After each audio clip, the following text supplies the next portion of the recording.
ये आपने विकास किया, ये था आपका विकास।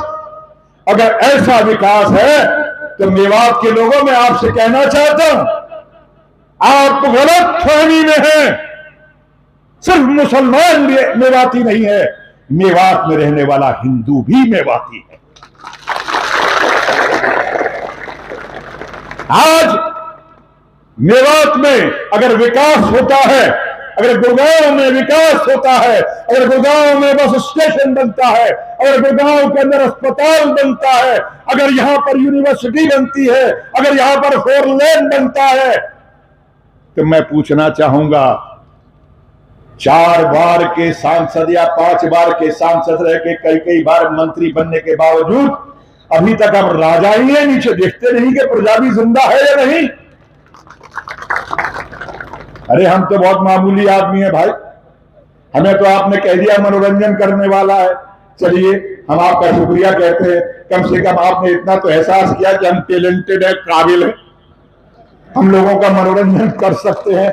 लेकिन आपने क्या किया, आपने लोगों की आंखों में आंसू भरे। आज 18 और 20 साल का बच्चा गुड़गांव में खड़े होकर यह कहता है, जाइए किसी से जाके पूछ लीजिएगा, 18 साल के बच्चे को नहीं मालूम, 20 साल के बच्चे को नहीं मालूम कि उसके सांसद की शक्ल क्या है, क्योंकि कभी आए ही नहीं, ना किसी दुख में, ना गुड़गांव गए, ना बादशाहपुर गए, ना किसी के सुख में, ना शादी में। अगर कोई कार्ड लेकर पहुंचा तो दुष्कार दिया गया, तुम्हें पता तो है ना, आता नहीं। ऐसा कौन सा राजा है भाई, वो जमाने खत्म हो गए राजाओं के, अब प्रजा का जमाना है। और दोस्तों, हमने सारी जिंदगी जमीन पर काटी है और जमीन वालों ने एक राजकुमार को राज बब्बर बनाकर आपके सामने पेश किया। मेरे घर वाले, हम छोटे से घर में रहते थे, वहीं रह जाते। मैं गया, पता नहीं किसकी दुआओं का असर था, बंबई में मुझे वो इज्जत और प्यार दिया, मैं लोगों के दिलों में घर बसा सका। मैं 25 साल 26 साल सांसद रहा, मैं आगरा में रहा।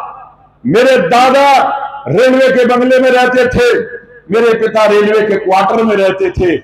हमने वहां पर इमारतें या मकान या दीवारें या जमीनें नहीं खरीदी, लेकिन हमने आगरा की लोगों के दिलों में राज बब्बर ने अपना घर बनाया 25 साल तक। ये बात किराए की नहीं है। आज भी वो परिवार के बच्चे यहां पर कहते हैं, अंकल ये घर आपका है। मैं कहता हूं, बेटा नहीं, पहले मुझे दिलों में घर बना लेने दे, फिर मैं तेरे घर में आके रहूंगा। मुझे आपकी जरूरत है। बार बार ये कहा जा रहा है 80% क्यों? हम लोग क्यों नहीं तय करते कि यहाँ का हिंदू भी और मुसलमान भी हमें 100% नहीं तो 99% हम नेक नियत से आए हैं, हम इस आइन को, इस संविधान को बचाने आए हैं, हम इंसान से इंसान को जोड़ने आए हैं, हम नफरत फैलाने नहीं आए हैं, हम हाथ पकड़कर विकास करने आए हैं।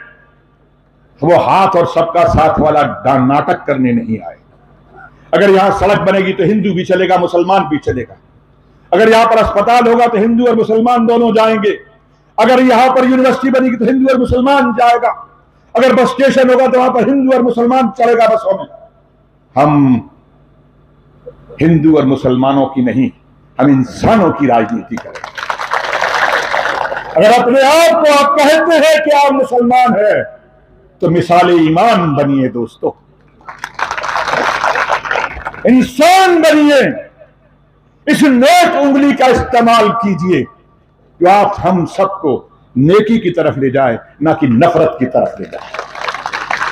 आइए इस उंगली का इस्तेमाल करके हम नेकी के लिए हाथ के पंजे पर बटन दबाए और इस मजदूर को, इस काम करने वाले को आप अपने शफकत भरा हाथ, अपनी मोहब्बत भरा हाथ, अपने प्यार भरा हाथ मेरे सर पे रखिए।